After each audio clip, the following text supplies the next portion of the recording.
में है, ये 100 में है, तो ये जो टाइम का अंतर होता है उसके ऊपर एक रूल बनाया, 5 सेकेंड रूल। जब बिजली गिरता है तो उससे पहले आसमान में चमक होती है। चमक होता है तो आप मन में गिनती शुरू कर दो, 1 2 3 4 5। अगर 5 गिनने पे आवाज सुनाई दिया मतलब बिजली आपसे 1 माइल दूर है। कितना दूर है? अगर 10 पे सुनाई दिया तो कितना दूर है? 2 माइल। 15 पे सुनाई दिया, 20 पे सुनाई दिया, 20 पे सुनाई दिया तो 4 माइल दूर है। 5 से उसको भाग देते जाओ। उससे आपको क्या होता है कि पूर्व सूचना, एडवांस वार्निंग मिलता है। ठीक है, वो वार्निंग का टाइम आपको इस्तेमाल करना है।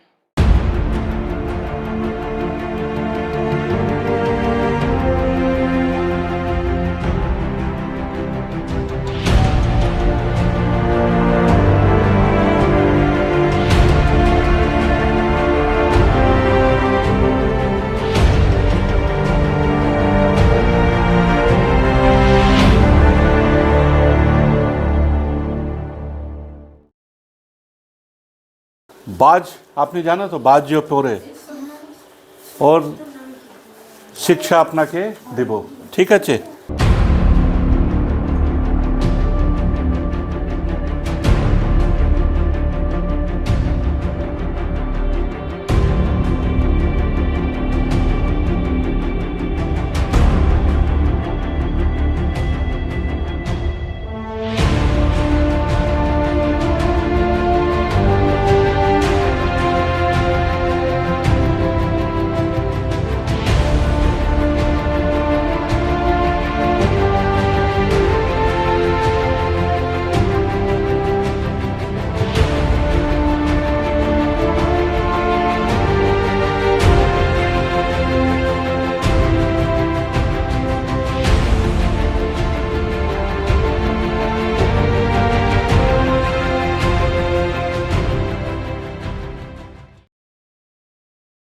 আর এমন ব্যাপারও নয় যে শুধুমাত্র বর্ষাকালে বৃষ্টি হলেই বাজ পড়ে, কারণ মেঘ সারা বছর তৈরি হচ্ছে, জলীয় বাষ্প সারা বছর তৈরি হচ্ছে, তাই তো?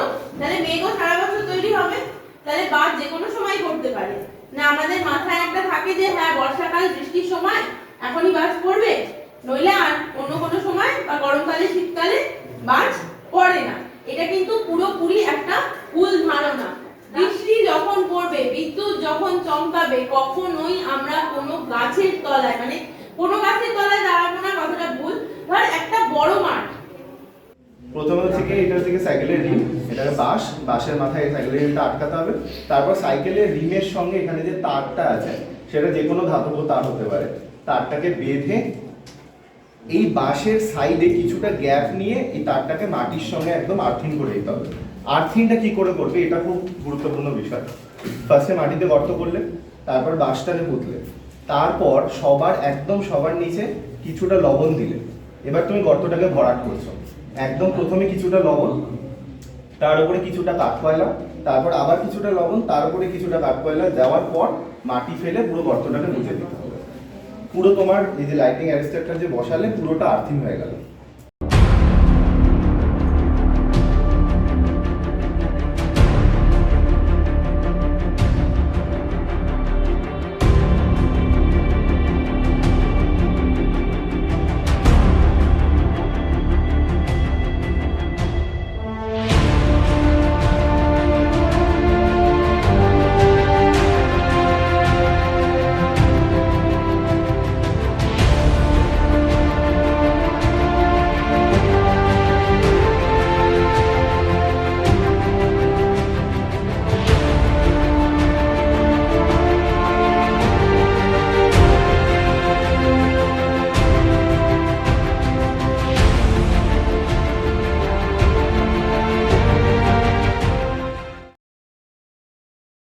আচ্ছা বাবাকে বলবে যে যখন এরকম বাজ পড়ছে বাবা তুমি শুকনো জমিতে গিয়ে দাঁড়াও। যে জমিতে দাও, চাষের জমিতে তো জল লাগে, জল থাকে, তো জলের উপর দাঁড়াবে না, তুমি গিয়ে শুকনো জমিতে দাঁড়াবে। আর কোনো পাকা বাড়ি, যেরকম এই যে স্কুল বাড়িটা আমাদের পাকা বাড়ি, এরকম পাকা বাড়ির নিচে গিয়ে থাকবে। হ্যাঁ, খোলা মাঠে তো থাকবেই না, আর গাছের তলায়ও গিয়ে থাকবে না।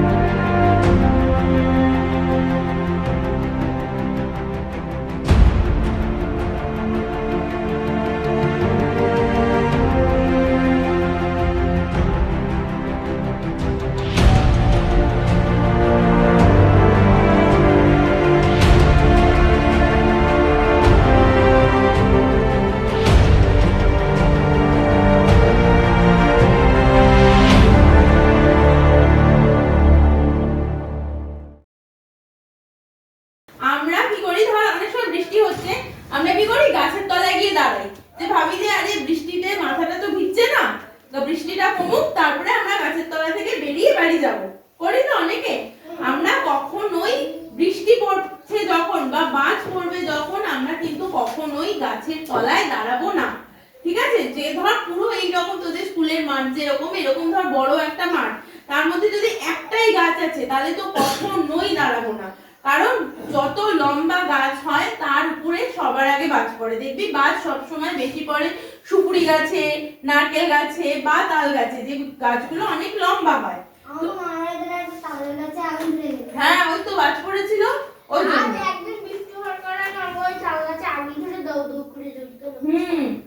তাহলে আমরা কি করব, যখন এরকম ধর মাঠের মধ্যে একটাই বড় গাছ আছে, তাহলে আমরা ওই গাছের নিচে দাঁড়াবো না।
সবাই শুনেছেন বজ্রপাত মানে কি?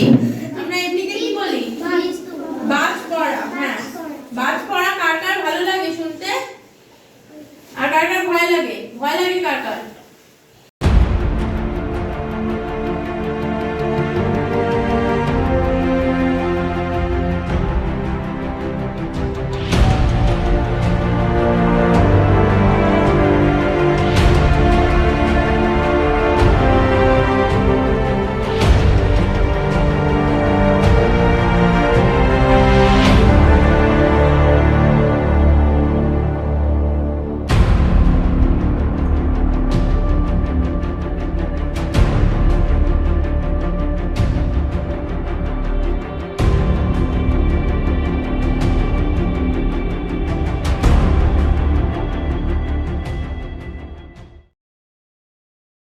নিজেদেরকে এবং আমাদের আশেপাশের লোকজনকে বজ্রপাত থেকে কিভাবে বাঁচাবো, ঠিক আছে? এটাতে এখনো প্রাকৃতিক বিপর্যয় বলে ঠিক হয়নি, আর হচ্ছে গিয়ে তোর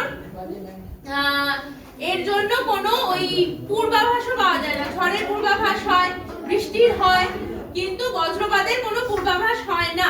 তো এই পূর্বাভাসগুলো আমরা নিজেরা কিভাবে পেতে পারি এবং এই বিদ্যুৎ চমকালে বাজ পড়লে আমরা নিজেদেরকে কিভাবে বাঁচাবো, এইটা হচ্ছে গিয়ে আজকে আমরা শিখবো এবং জানবো।